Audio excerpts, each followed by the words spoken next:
ప్రభువునందు ప్రియమైన సహోదరి సహోదరులారా, మనము ఆగమన కాల 2వ ఆదివారానికి చేరుకున్నాం. దేవుని యొక్క కృప కనికరము ఎంత గొప్పదో, ఎంత హృదయమైనదో, ఎంత సమీపములో ఉన్నదో ఆ ప్రభు రక్షణ కృప కనికరము మనము ధ్యానం చేస్తున్నాం.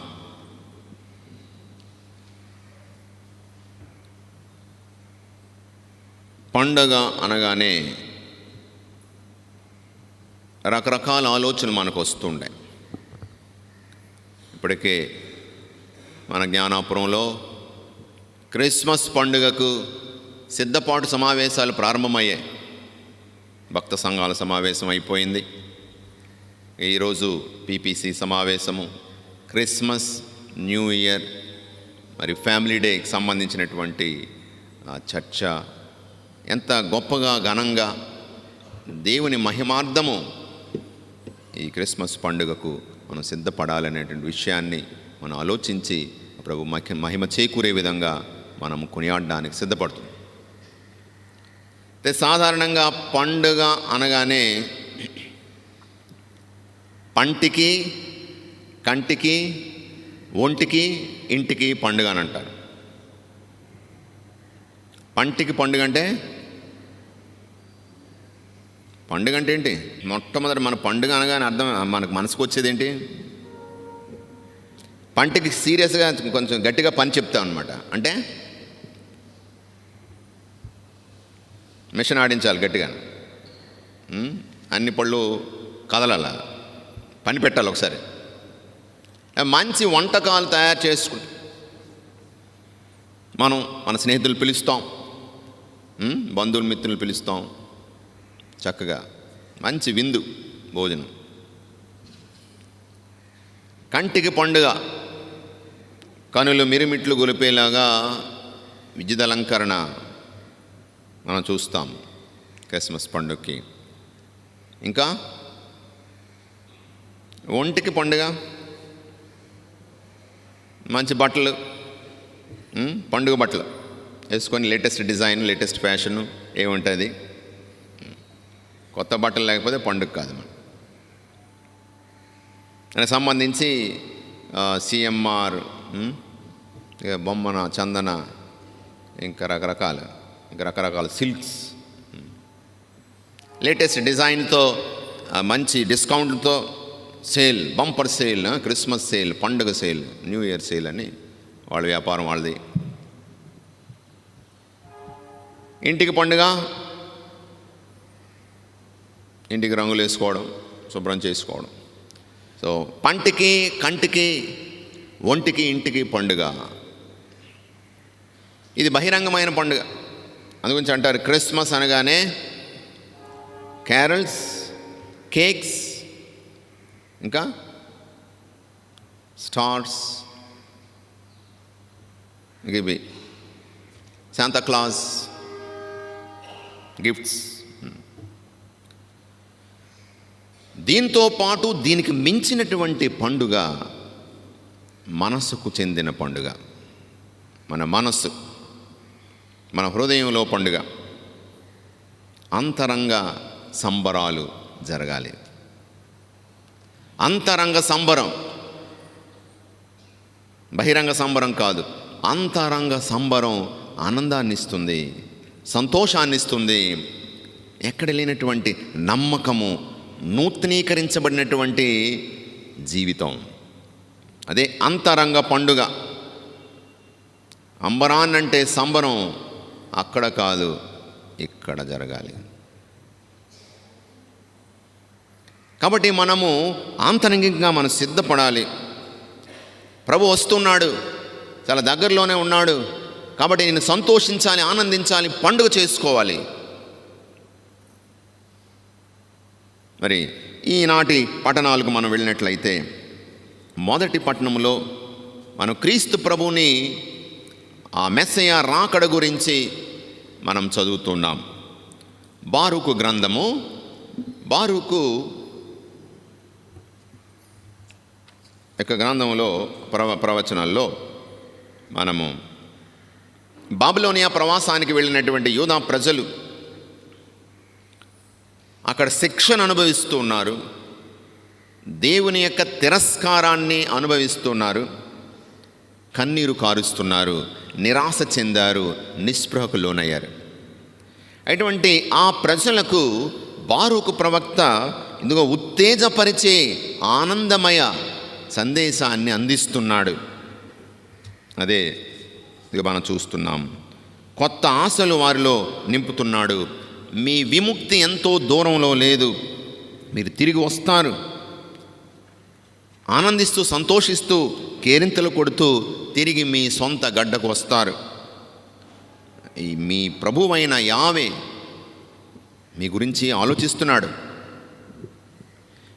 మిమ్మల్ని పట్టించుకునే దేవుడు, మిమ్మల్ని శాశ్వతంగా విడిచిపెట్టే లేదు, మీ కొరకు సిద్ధపరుస్తున్నాడు. తన యొక్క వాగ్దాన భూమిని సిద్ధపరుస్తున్నాడు. ఆ వాగ్దాన భూమిని మరలా మీరు ఆక్రమించుకొని సంతోషించడానికి ఆ ప్రభు అన్ని విధాలుగా సిద్ధపరుస్తున్నాడని. బారూకు గ్రంథము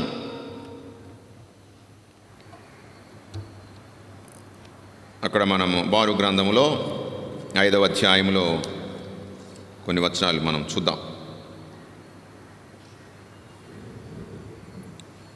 దేవుడు ఆకాశము కింద నరులకెల్లా నీ సౌందర్య వైభవమును చూపించును.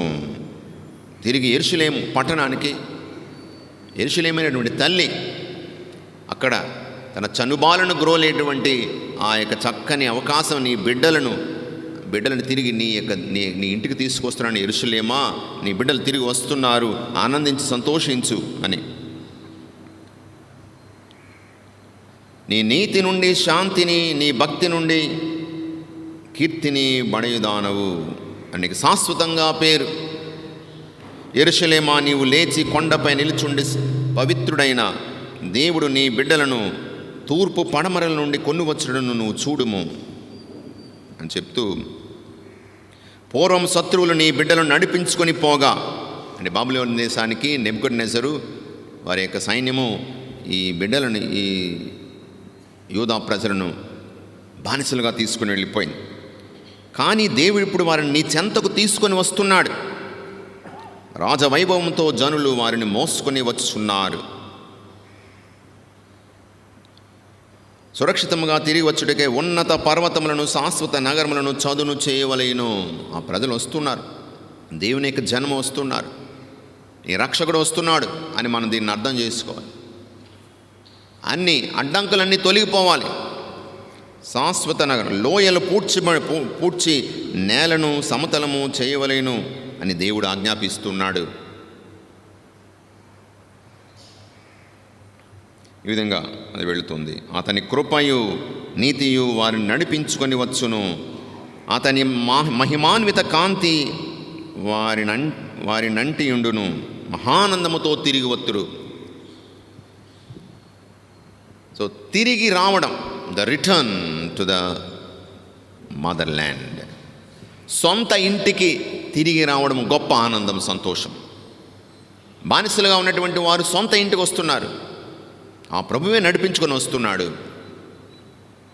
ప్రియమైన సహోదరులు, మన ప్రభువే మనల్ని నడిపించుకొని వస్తున్నాడు. మనల్ని నడిపించుకొని మన సొంత ఇంటికి, మన సొంత ఇల్లు అయినటువంటి స్వర్గము. ఇదిగో మనం ఇక్కడ ఇదొక మజిలీలో ఉన్నాము. ఒక మజిలీ 30, 40, 50, 60, 70, 80, మ్యాక్సిమం 100 సంవత్సరాల మజిలీ, ఒక ప్రయాణం, ఈ భూలోక ప్రయాణం. కానీ మన శాశ్వతమైనటువంటి ఆ సొంత ఇల్లు, స్వర్గము, దేవుని సన్నిధి, అక్కడికి నడిపించుకొని వెళ్ళడానికి ఆ ప్రభువు రాబోతున్నాడు. మనిషిగా, పసిపాపగా, పశువుల సాలలో జన్మించి లోకాన్ని ఉద్ధరించి ఆ భగవంతుడు, సృష్టికర్త, ఒక సృష్టి ప్రాణిగా, సర్వశక్తి సంపూర్ణుడైనటువంటి ఆ భగవంతుడు బలహీనునిగా,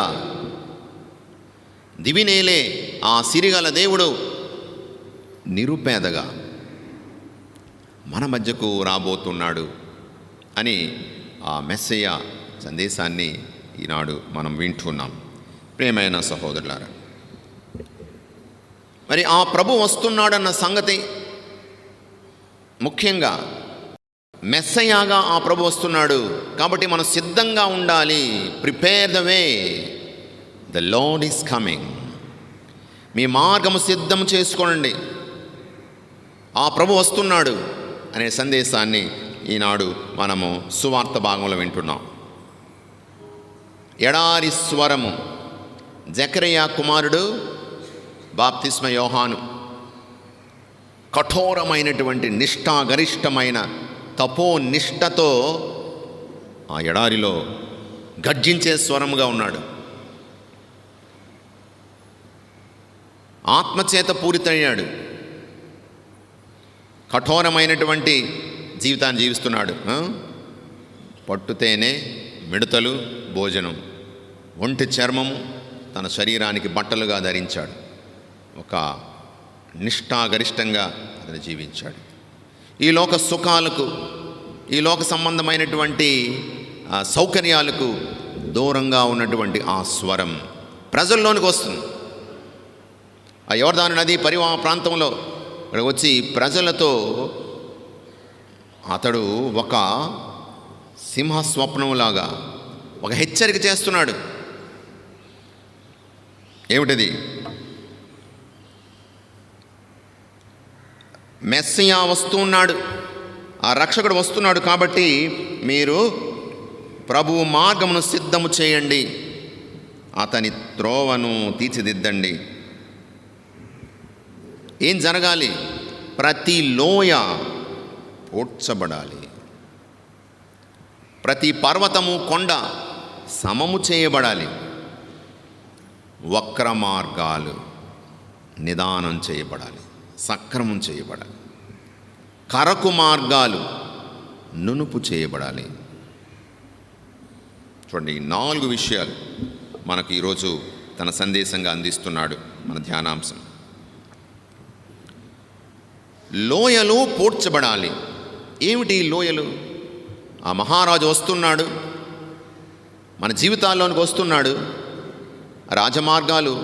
రాజమార్గాల్లో విజయం సాధించినటువంటి రాజుగారు ప్రొసెషన్లో వస్తున్నట్లయితే అక్కడ అన్నీ కూడా ముందుగానే ఆ దారి శుభ్రం చేస్తారు. చూడండి, ప్రైమ్ మినిస్టర్ లేకపోతే చీఫ్ మినిస్టర్ వస్తున్నాడు అంటే అన్నీ చూస్తాం. దారి పొడుగున ప్రతి 20-30 అడుగులకి పోలీస్ మ్యాన్ ఉంటాడు.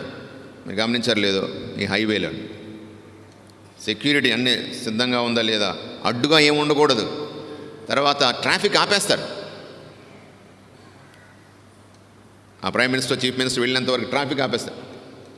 Nothing should block his way, nothing should block his way into our life and our heart. Nothing should black.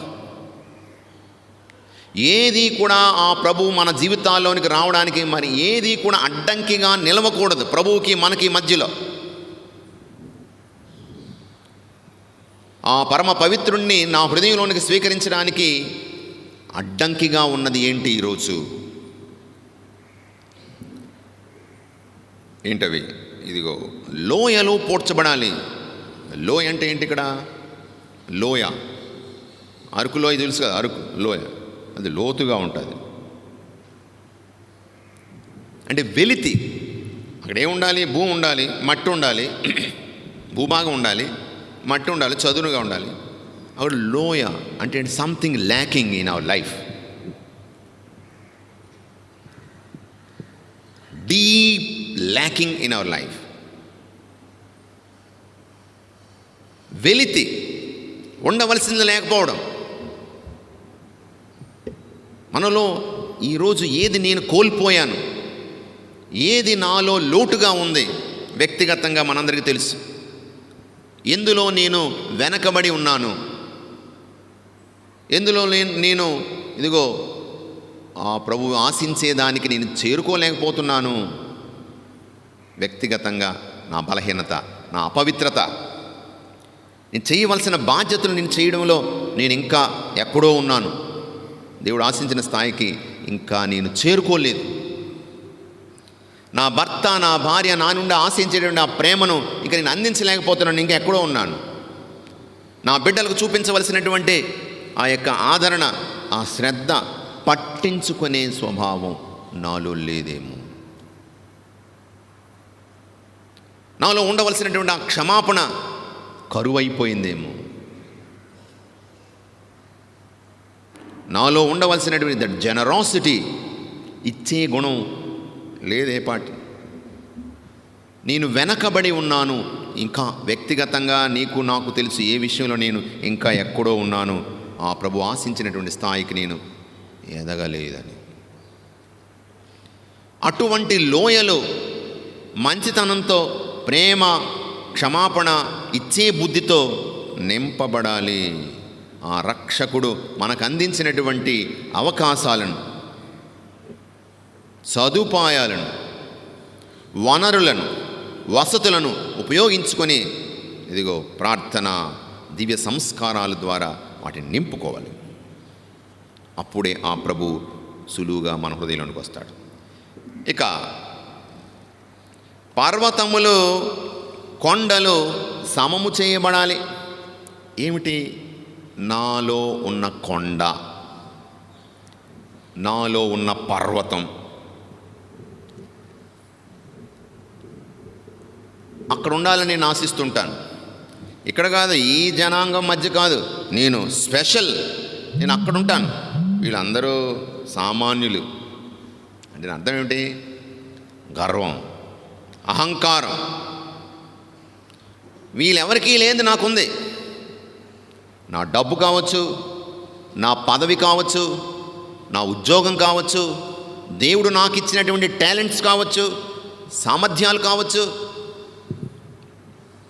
హోదా కావచ్చు, అధికారం కావచ్చు. వీరెవరికీ లేనిది నా ఉంది, నేను అక్కడున్నాను, నా స్థాయి ఏమిటి, మీ స్థాయి ఏమిటి అనే ధోరణి, and that attitude of looking down upon people, it has to come down. ఆ పర్వతం ఏదైతే ఉందో, ఆ కొండ ఏదైతే ఉందో, ఈరోజు నేను సమం చేయాలి. నా ఇరుగు పొరుగు కంటే నీ ఎందులో గొప్ప అని నేను అనుకుంటున్నాను? దేన్ని చూసి నేను గర్వపడుతున్నాను? దేన్ని చూసి నేను అహంభావంతో వాళ్ళతో మాట్లాడే ప్రతి మాటలోనూ కూడా ఆ వ్యంగ్యం, ఆ చులకన చేసి మాట్లాడడం, తక్కువ చేసి మాట్లాడే స్వభావం నాలో ఎందుకుంది? అది ఈరోజు సమం చేయబడాలి. తగ్గింపు స్వభావం నాలో పెంచుకోవాలి. ఎందుకు? ఆ ప్రభువు దేవుడు, సిరిగల దేవుడు, పరలోక భూలోక పాతాళ లోకాలుగా అధిపతి, సర్వాధికారి. ఆ ప్రభువు తనను తాను తగ్గించుకున్నాడు నా కోసం. తప్పిపోయిన నన్ను వెదకి రక్షించడానికి స్వర్గ మహిమను, ఆ యొక్క మహోన్నతమైనటువంటి ఆ స్థాయి నుండి దిగి వచ్చాడు కిందకి. కాబట్టి నేను కూడా నన్ను నేను తగ్గించుకోవాలి, వినయముతో నన్ను నేను సిద్ధపరచుకోవాలి.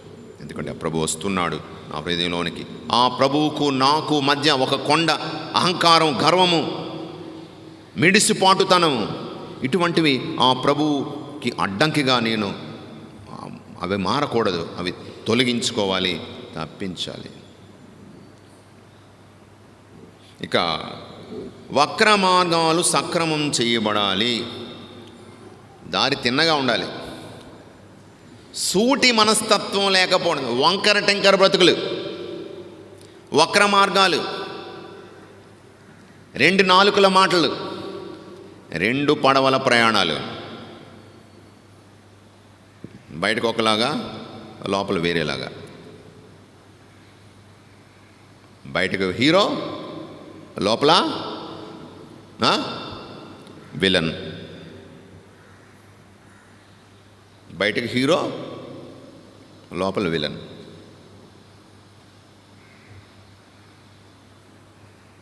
వక్ర మార్గాలు, వక్ర బుద్ధులు. బయటికి అంతా బాగానే కనపడుతుంది, వెనకాలంతా చేయవలసినటువంటి ఆ damage is done secretly behind.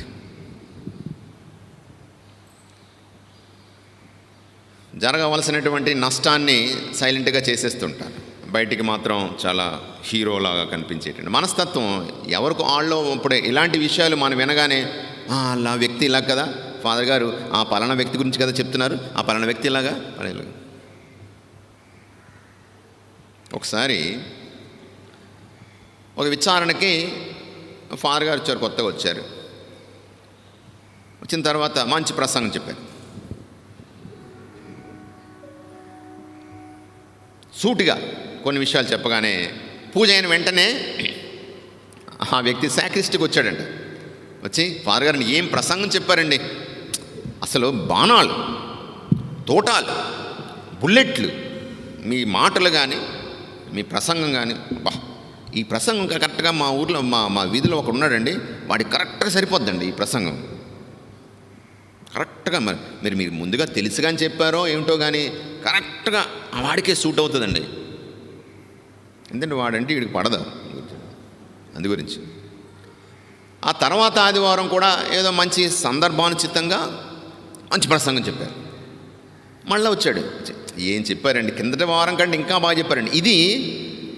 ఇది కొన్ని యాంగిల్స్లో మా పక్క వీధిలో ఉన్నటువంటి మా ఆఫీసులో పనిచేస్తున్న వాడికి కరెక్ట్ సరిపోతుంది. ఆవిడ కూడా ఎలాంటి మనస్తత్వంతో ఉంటుందండి, ఆవిడ కరెక్ట్ సరిపోతుందండి. చాలా పొగుడుతున్నాడు అనుకున్నారు ఫాదర్ గారు, నేను బాగా చెప్తున్నాను. మూడవ ఆదివారం కూడా మళ్ళీ ఇదే చక్కని ప్రసంగం చెప్పారు. మరలా వచ్చాడు, వచ్చి ఫాదర్ గారండి ఈ ప్రసంగం అలా వీడికి వాడికి మేము ఇంటి వెనకాల వాడికి భలే తగులుతుందండి, భలే తగిలిందండి, భలే. మరి నీకెప్పుడు తగులుతుంది అన్నారు ఫాదర్ గారు. మరి నీకెప్పుడు తగులుతుంది అది?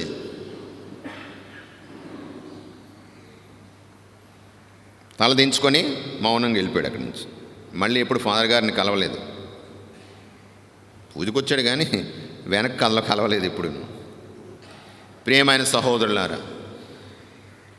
ప్రసంగాలు వింటూ ఉన్నాము, వాక్యాలు మనం వింటూ ఉన్నాము. హృదయాన్ని కదిలించేటువంటి కరిస్మాటిక్ రిట్రీట్స్లో మరి దద్దరిల్లిపోయేలాగా కంపించేలాంటి ప్రసంగాలు వింటూ ఉన్నాం, వింటూనే ఉంటాం. చెప్పే ప్రతి ప్రసంగం కూడా వాడికో వీడికో ఇంకెవడికో అని అనుకుంటూ మనం సంతోషపడుతూ ఉంటాం. ఇండైరెక్ట్గా we take pleasure that this strikes that man, this man, and that man, and this lady, that lady. When is it going to strike you? నిన్నెప్పుడు ఆ ప్రభు వాక్యం గుచ్చుతుంది, నిన్నెప్పుడు కదిలిస్తుంది, నిన్నెప్పుడు చైతన్యపరుస్తుంది. ప్రతి మాట నాకే ప్రభువు చెబుతున్నాడు అని నేను స్వీకరించినప్పుడు. ప్రియమైన సహోదరులారా, కరకు మార్గం ఏమిటి నా జీవితంలో ఈరోజు? వక్ర మార్గం ఏమిటి? నేను ఉన్నది ఉన్నట్టుగా నేను చెప్తున్నానా? am I transparent? పారదర్శకంగా నా జీవితం ఉందా? Is my life clear, crystal clear? am I hiding something? నేను దాస్తూ ఉన్నానా, లేకపోతే నన్ను ఒక తెరచిన పుస్తకంలాగా నా జీవితంలో ఏ పేజీ అయినా ఎవరైనా చదవచ్చు అనేటువంటి విధంగా నేను జీవిస్తున్నానా? ఆత్మపరిశీలన చేసుకోవాలి ప్రియమైన సహోదరులారా. ఇక కరకు మార్గాలు నునుపు చేయాలి. కరకు మార్గాలు,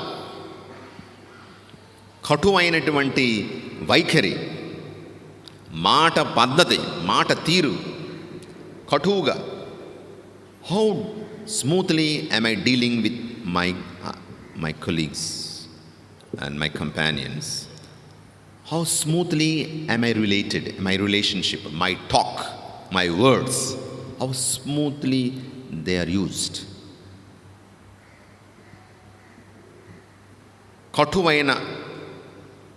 కఠినమైన మాటలు కానీ పనితీరు కానీ వ్యవహారాలు కానీ ఉన్నాయా నా జీవితంలో?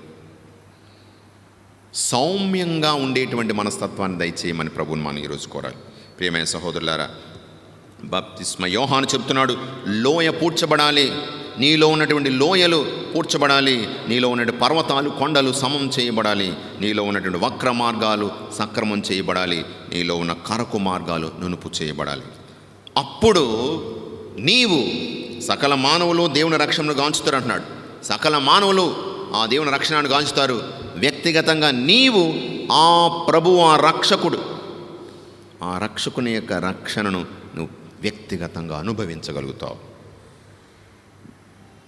అంతరంగ సంబరం ప్రారంభమవుతుంది. బహిరంగమైనటువంటి ఆడంబరాలు కాదు, అంతరంగ సంబరం ఆరంభమవుతుంది.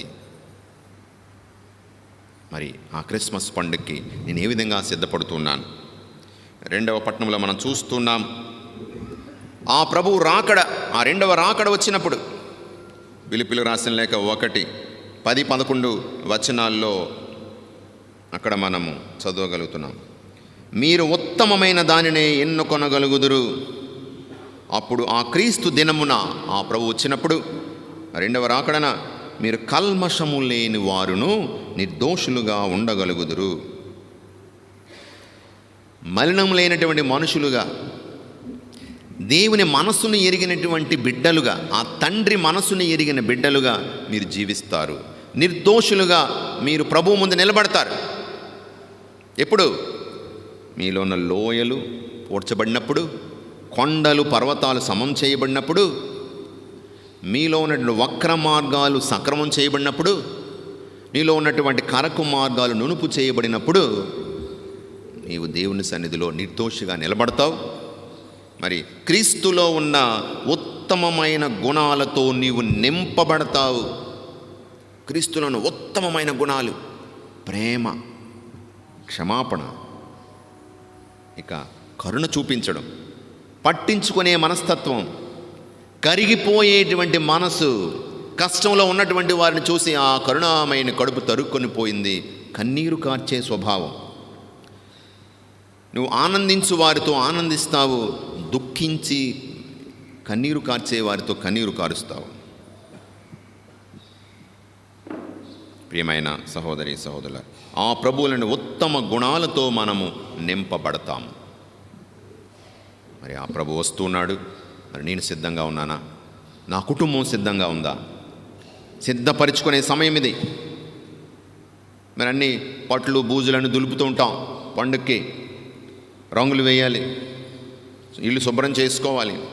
మరి నా ఇల్లు శుభ్రం చేసుకు, నా హృదయం అనేటువంటి ఇల్లుని నేను శుభ్రం చేసుకుంటున్నాను. ఏం ప్రయత్నం చేస్తున్నానా? అది అలాగే ఉంచి పైన ఎన్నెన్ని వేసుకున్నా సరే నిజమైన ఆనందాన్ని, ఆత్మ సంతృప్తిని మనకు అందించదు ఈ పండుగ. కాబట్టి రంగు అక్కడ కాదు, ఇక్కడ. రంగు వేసే ముందు శుభ్రం చేయాలి, మురికి పోవాలి, కడగాలి.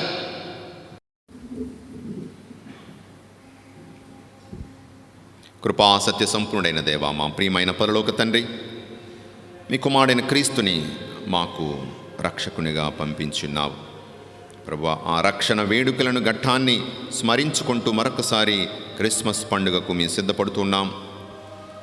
మాలో ఉన్నటువంటి ఆ కొండలను, లోయలను ప్రభువా, మరి వక్ర మార్గాలను, కరకు మార్గాలను మేము సరిచేసుకోవడానికి సిద్ధంగా ఉన్నాము.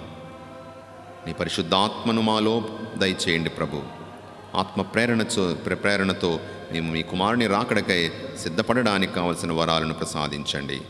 మా ప్రభువైన క్రీస్తు ద్వారా ఈ మనవి చేయుచున్నాము తండ్రి.